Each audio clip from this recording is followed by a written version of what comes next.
Hello and welcome back. Today we've got another £200 of the 10p's to have a hunt through. Looking for the alphabet 10p's. I'll show you what progress we've made already. So every letter of the alphabet has something quintessentially British printed on it. This is the 2019 book. We need some work on this. We've got C, E, G, L, M, J, O, R, V and U. So plenty to find in this one. The 2018 book, we've had an extra year to hunt through. We're making some good progress. All we're missing are E and G, D and G. We've got a whole panel there. Missing R and T on these last two panels, so that would be amazing to tick those ones off. Or one off maybe. It's been a while since I added one to this book, so without further ado, let's get into these bags. So let's jump into the questions then. The first question comes from RW Plays, says, I would love this in my collection. Good luck everyone. My question is, what design of 50p or £2 this year you're most looking forward to? The 50p I was really looking forward to was the Olympic Team GB 50p, because it looked absolutely stunning, and I was lucky enough to get it in the albums in the annual set, which I believe has been pulled from the Royal Mint shop. Sorry if that's fake news and not really the case, but someone did tell me that. £2, if I had to pick one to go into circulation, I'd pick the Mayflower. I think it's really, really cool. Brighty Boy says, what is your favourite film excluding Star Wars films? Silence of the Lambs probably is my favourite film outside of Star Wars, 100%.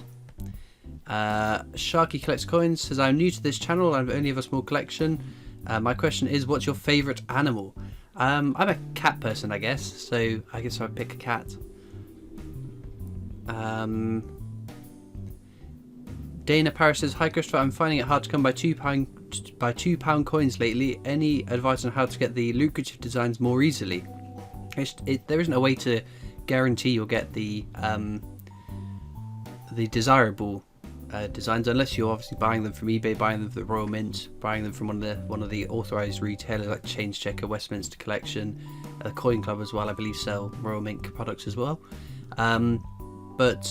So I get my coins from my bank. I've got a business account which makes a difference in some places, but some personal accounts will allow you to take coins out from your own bank account. So you can try asking in your bank, try asking in the post office, and just good luck with it. Stephen Keeley says, how did it feel when you did the 50p hunt and found the Paddington Bear at the Cathedral coins?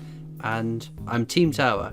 Is that the lowest minted of Paddington Bear collections? When I got the sealed bags of Paddingtons at the Cathedral, it's kind of funny. It doesn't happen very often to me, thankfully, so it's always kind of funny when it does happen. Yeah, I'm definitely Team Tower. I think Tower's going to be the lowest minted. Have you seen my counters on my videos? It's going to be Team Tower. The Honey Monster says, what coin out of the strike your own you struck at the Royal Mint is your favourite?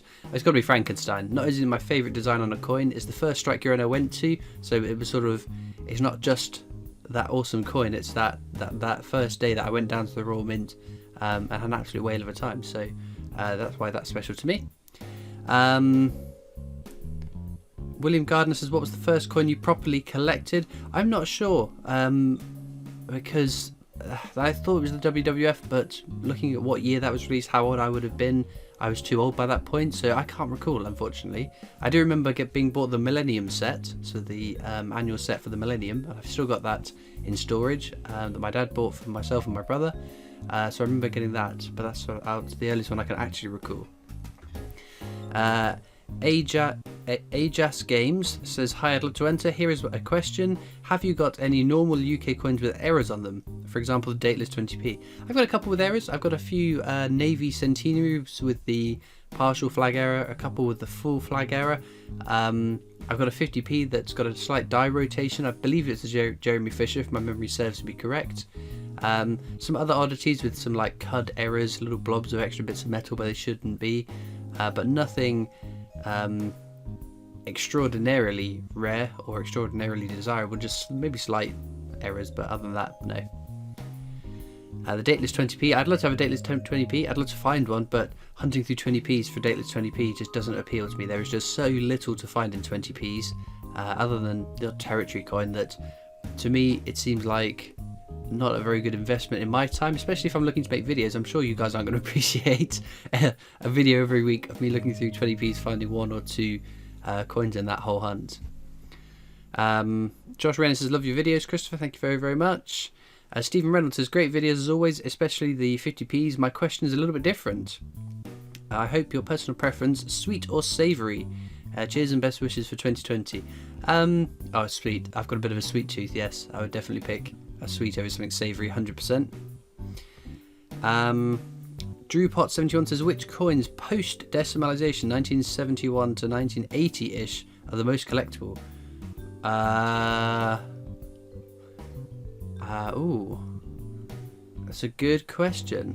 Well, there are a couple of years there the NIFC, so not intended for circulation, only in the year sets.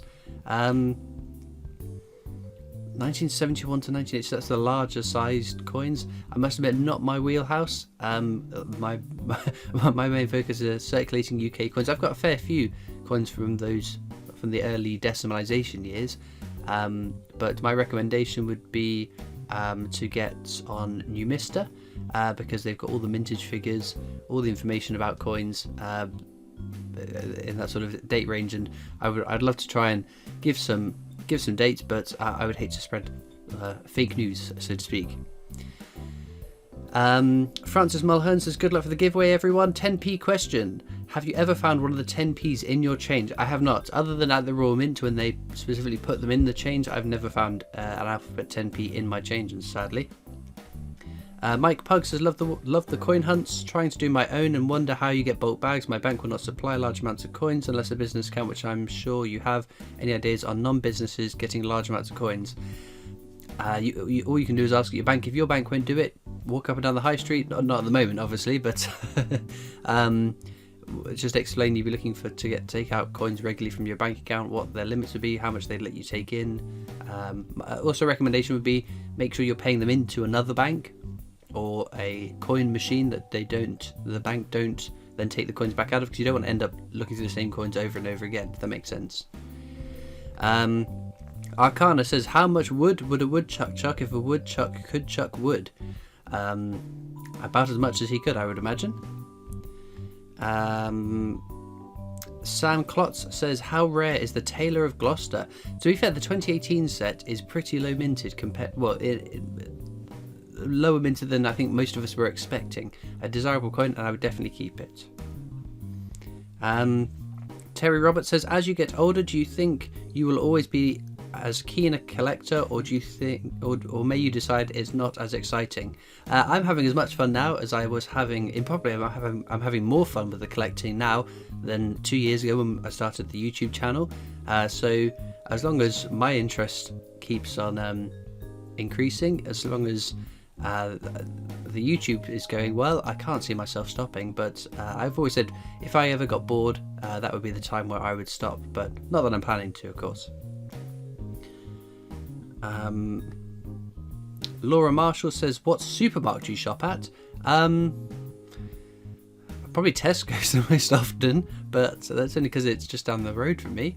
Other than that, I don't know. Great giveaway. Which fictional character scares you the most and why? Fictional character that scares me the most? I would say, I don't know. I think as a child, I watched Jurassic Park when I was a kid, when I was a bit too young to watch it, and they absolutely petrified me. And for years, I had recurring nightmares of dinosaurs. Up to an age that you probably shouldn't be having nightmares about dinosaurs. But yeah, I would say dinosaurs from Jurassic Park, probably the characters in fiction that probably scared me the most. Steve at Buckscoin says, do you think looking into the future the dinosaur set will be expanded in 2021 and onwards, as the Beatrix Potters have gone on for 4 years and counting? Quite possibly, yeah. I think I'd like to see that as well, because the designs have been really cool. I like the coloured versions more than I like the base metal versions as well, I think. Obviously we've still got one more to go that hasn't been released yet. I haven't made a video on yet, so my opinion still could change, but I'm a fan of it. I like it, and I'd like to see more. Luby Buxton says, did you have a good Christmas? All the best for the new year. Fantastic channel. Well, thank you very much. Yeah, I mean, Christmas, God, that feels like half a lifetime ago now, with all the things that we've gone through since then. I think Christmas was definitely a better time than it is right now. Dan Hall says, I'd never really had much interest in coins until recently watching your videos. Thank you. But just started my 50p collection. I'd love to be the lucky giveaway. Congrats on the channel. Thank you very much.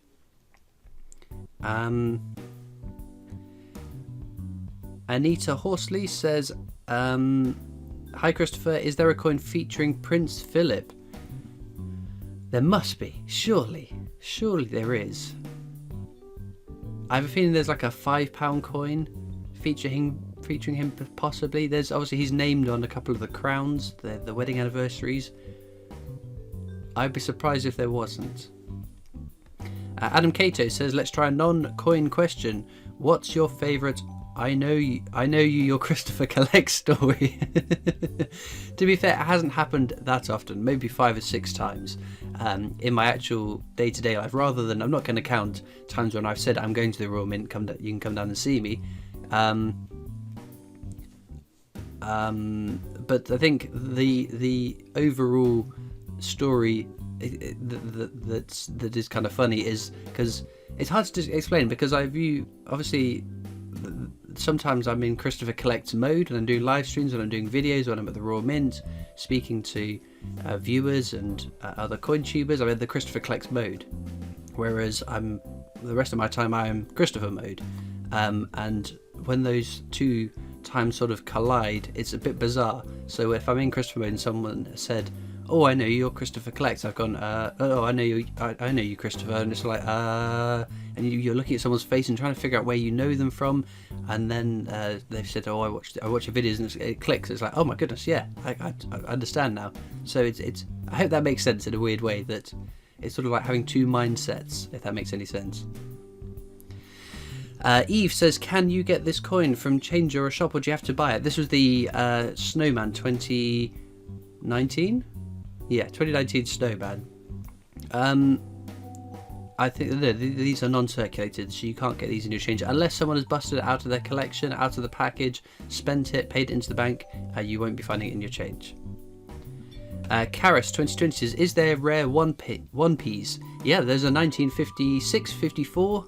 There was only ever one of them minted. 1933 penny is very, very rare and very desirable. In terms of ones you can find in your change now, I think there's just the 1 year that's not intended for circulation, other than more recent years. So maybe 2018, 2019, 2020, for as far as I am aware, were not minted for circulation. But also the year 1972. It might be 1973, but I think it's 1972 that were NIFC as well. I've not found one, and I've hunted through tons and tons of pennies though. Flash Pineapple 87 says, who is your favourite Star Wars character? Oh, it's Darth Vader. 100% it's Darth Vader. I've started watching Rebels because the Disney Plus has come out now. And oh my goodness, isn't Darth Vader amazing in that? But a very close second would be Grand Admiral Thrawn. I loved the old canon books about him. I love the new canon books about him. And I think he is amazing in Rebels. And the guy that voiced him in Rebels, because I'm partway through the season that he's in now, the guy that voiced him, I knew his voice. I couldn't quite pin down where I saw him from. I'd seen him in, and he voiced the Russian president in House of Cards, the more recent, obviously, version of that, based in the US. But a very, very cool choice of voice actor as well. So I approve of him too. Leslie Ploddipop says, hi, hope all is well. My question is, if there is another Snowman 50p this year, what design would you like to see on it? The Mint ran a survey last year and I said I wanted to see the Snow Dog. It's got to be the Snow Dog, hasn't it? It's got to be. I think that would be my pick as well. Jake Lawless says, hi Christopher, me and my family absolutely love your videos. Keep up the good work. Thank you. Coin Coaster says, when are you doing a collection tour? I would love to do a whole collection video. The issue with the whole collection video is my collection isn't all as organized as it should be. So for a very, very long time of the coin hunting, I've just been stashing them in coin bags of the same designs and not organizing them into my collection. And it's got to the point where that is going to be a bit of a task, having to reorganize all my collection. and I'm still in the process of getting the coins out of the little plastic wallets I used to use and putting them into the coin flips, which I now use. And I just don't have an awful lot of time to be able to do that. I'm hoping as soon as I can carve out, this is gonna be a couple of days worth of work, that I would do that, and then I would do a whole collection tour. The issue is also my collection's grown an awful lot since that last whole collection video, and that took a couple of hours to record and ended up editing it down to about a 45-minute video. So I dread to think how long it would take me to record it now, and then even after editing, how long that video is going to be. But it is a video I really want to make, because it's been over a year since my last one, and I think it'd be real good fun to do that. It's just, again, that time constraint. The other concern I have, and it's a comment I get on a fairly regular basis, why do you keep all these coins? You are taking them out of circulation so that other collectors can't find them. And I know it's not just me that gets this kind of message, but I totally disagree with the sentiments of it, because I'm a collector. I'm not doing anything that any viewer can't do, in as much as setting up a business account, hunting through coins. Maybe that getting that starting float is a challenge for some people, but you don't need thousands and thousands of pounds to hunt through coins. You can do it on a small scale basis. I had a regular commenter that would get £20 or 50p's out from their post office every week and hunt through them. So I feel that making a video like that would just attract those sort of negative comments, those negative people that would sit there moaning and groaning because I've done well in my collection, and they would take umbrage with me keeping coins, even if I kept, I don't know, if I had 100 Olympic wrestlings, which sounds of like a bonkers idea. As a percentage of the mintage figure, that is teeny tiny, and I bet my bottom dollar there are plenty of people out there that have got far more of the circulating coins than I have. So I think the problem is that where I have the YouTube channel is very viewable, visible. I am a visible collector, and the target is some ire. So that's another obstacle for me making that video. Do I want to put up with those kind of comments? But I don't know. You pick your battles at the times you feel you can battle them best. So a video I would love to make, but there are obstacles in the way between now and making it. But who knows? Given current times, we all have got a lot of time on our hands, so who knows, maybe soon. But with that, I think we'll get back to the coins. Well, there we go. Unfortunately, these two are the only finds from the hunt. 2 territories on, so it wasn't a total bust, but it wasn't far off a bust in itself. We got a Gibraltarian partridge from 2016, and the Guernsey tomatoes from 1992. Interesting as well, I did also get an empty bag, which hopefully isn't one of the bags that should have made up my £200. Just a spare empty bag, but there we go. Well, I hope you've had more luck than I have, but at least we've got a couple of finds that are keepers, and as ever, all that leaves me to do is thank you so much for watching. I hope that you've enjoyed, and I'll see you next time for more coins. Bye.